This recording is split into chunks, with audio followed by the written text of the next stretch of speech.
안녕하십니까. 창원TV 뉴스 김현정입니다. 연말연시 회식에 모임에 술자리 많으시죠? 그만큼 음주운전의 유혹도 강해지는 시기인데요. 경남지방경찰청은 내년 1월 21일까지 연말연시 음주운전 특별단속을 실시합니다. 음주운전자뿐만 아니라 동승자에 대해서도 면밀히 수사해 음주운전 방조범으로 입건할 예정이고요. 이와 함께 자전거 음주운전 역시 범칙금이 부과된다는 점 기억하셔야겠습니다. 음주운전은 중대한 범죄입니다. 한 잔의 술이라도 마셨다면 절대 운전대를 잡는 일은 없어야겠습니다. 사람 중심 새로운 창원, 창원시의 주요 소식을 전해드리겠습니다. 창원시는 지역 방위산업 육성을 위해 국방기술품질원 창원대학교와 협력을 약속했습니다. 지난 5일 창원대학교에서는 지역 방위산업 및 인재 육성을 위한 업무협약 체결식이 열렸습니다. 이 자리에는 허성무 창원시장과 국방기술품질원 이창희 원장, 창원대학교 최혜범 총장, 관계자 등이 참석했습니다. 이번 협약에 따라 세 기관은 방위산업 인재 육성을 위한 교육과정 운영 지원과 방위산업 진흥을 위한 포럼 개최 등 4개 분야에 걸쳐 힘을 모으기로 약속했습니다. 특히 창원대는 전국 최초로 첨단 방위공학 전공 대학원 석박사 과정을 개설해 2019학년도부터 본격 운영합니다. 허성무 창원시장은 미래 무기체계와 품질 관리의 핵심 기술을 가진 국방기술품질원과 창원대학교의 인재 참여로 지역 방위산업계가 새로운 전기를 맞을 것으로 기대된다며 창원시는 방위산업이 내년 창원경제 부흥 원년의 기폭제가 될 수 있도록 최선을 다할 것이라고 말했습니다. 창원시는 스스로 학습하는 공직 문화를 조성하고 창의 역량을 높이기 위해 지난 2010년부터 공무원 연구 동아리를 운영하고 있는데요. 자신의 업무를 수행하면서 시정을 위해, 지역 발전을 위해 1년간 머리를 맞댄 결과물을 발표하는 자리가 마련됐습니다. 지난 5일 창원시청 2018 창원시 공무원 연구 동아리 발표회가 열렸습니다. 2018년 상반기 합계 출산율은 0.95, 역대 최저치를 기록했다는 것입니다. 인류의 문제로 대두되고 있는 저출산 문제부터 마산만 수질을 개선하는 연구, 그리고 로컬푸드 아이디어까지 창원시 공무원 연구 동아리 14팀 중 1차 심사로 뽑힌 7팀의 발표가 진행됐습니다. 한 해 동안 동아리 회원들과 고민한 결과물을 발표하고 심사위원회 질의응답도 이어졌습니다.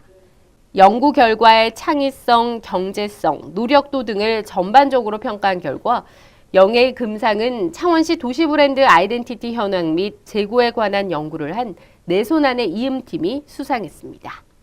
연구 동아리를 한 4, 5개월 정도 해오면서 정말 더 많은 데 관심을 더 가지게 되고요. 그리고 그러다 보니까 창원에 대해서 더 많이 연구하게 되고 또 창원시의 발전을 위해서 좀 어떤 방법이 있을까 이런 것도 연구하게 됐고 좀 시야가 넓어졌다고 해야 되나 그런 이점이 있었습니다. 창원시는 이번 연구 결과를 관련 부서 검토를 거쳐 시정에 적극적으로 반영할 계획이며 2019년에도 사람 중심 새로운 창원을 만들기 위한 창원시 공무원들의 연구는 계속될 예정입니다. 생선을 손질해 소금과 조밥, 고춧가루 등으로 버무려 삭힌 음식, 바로 식혜인데요. 우리 지역에서 나온 우리나라 최초의 어보인 우회의 어보에는 감성돔 식혜 요리법이 자세히 소개되어 있습니다. 1803년 역사 속 음식을 무려 215년 만인 2018년에 재현해 맛볼 수 있는 뜻깊은 행사가 열렸습니다. 항아리 뚜껑이 열리고 댄잎들을 드러내자 식혜가 모습을 드러냅니다. 사용된 생선도 음식의 빛깔도 시큼한 향마저 생경한 감성돔 식혜. 이 요리법은 1803년 마산하포구 진동면에 유배된 담정 김여 선생이 쓴 우리나라 최초의 어보, 우회의 어보에 상세히 소개되어 있습니다.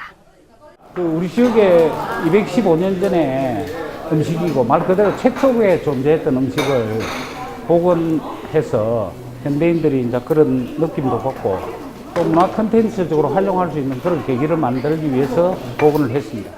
감성돔 식혜 복원을 위해 결성된 위원회는 김여 선생의 요리법을 그대로 재현했습니다. 삼천포 용궁 수산시장에서 산 자연산 감성돔을 포로 만들어 지난 10월 31일 배 앞에 숙성에 들어갔습니다. 특히 이번 작업에는 전통 문화에 관심을 가진 성지여고 학생들이 동참했습니다. 사회 시간에 공부하는 것 중에서 전통 문화에 대해서 저희가 배우고 있는데 전통 문화는 계승되어 계승되어서 현대에 맞게 맞춰 가야 된다는 그런 내용을 이렇게 알고 있었는데 그걸 저희가 직접 만들어 봄으로 인해서 그걸 진짜 진심으로 와닿았다고. 지난 7일 창원시청에서는 30여일간 숙성시킨 감성돔 식혜 시식회가 마련됐습니다. 이 자리에는 감성돔 식혜 보건위원회 위원을 비롯해 요리연구가 임지호, 마칼럼리스트 황교익과 시민 시식단 등 50여 명이 참석했습니다. 먼저 감성돔 식혜의 복원 과정과 식품학적 분석 결과를 공유하고 드디어 215년 전 역사 속 음식이 식탁에 올랐습니다. 참석자들은 조심스레 맛을 보며 저마다의 시식 소감을 전합니다. 가자미보다 감성돔이 훨씬 더 좋은 재료잖아요. 그래서 이 좋은 재료를 가지고 좀 더 개발한다면 다른 지역에서 없는 우리 지역만의 상품이 될 것 같다는 생각도 듭니다. 굉장히 맛있습니다. 처음에는 아주 어색하게 느껴지지만 그 이후에는 한번 맛을 보고 난 다음에는 계속해서 이렇게 빨려 들어가는 이런 매력이 있어요. 창원 지역에 뭐 통술집 이런 데도 많잖아요. 근데 그 옆에 여기 하나씩 이렇게 올려지면 굉장히 흥미롭게 먹을 수 있는 음식이라고 저는 생각을 해요. 창원시는 앞으로도 감성돔 식혜와 같이 잊혀진 창원의 음식문화 자산을 발굴하고 계승, 발전시켜 나갈 계획입니다. 지금까지 창원시청 소식을 알려드렸습니다. 시청해주신 여러분 고맙습니다.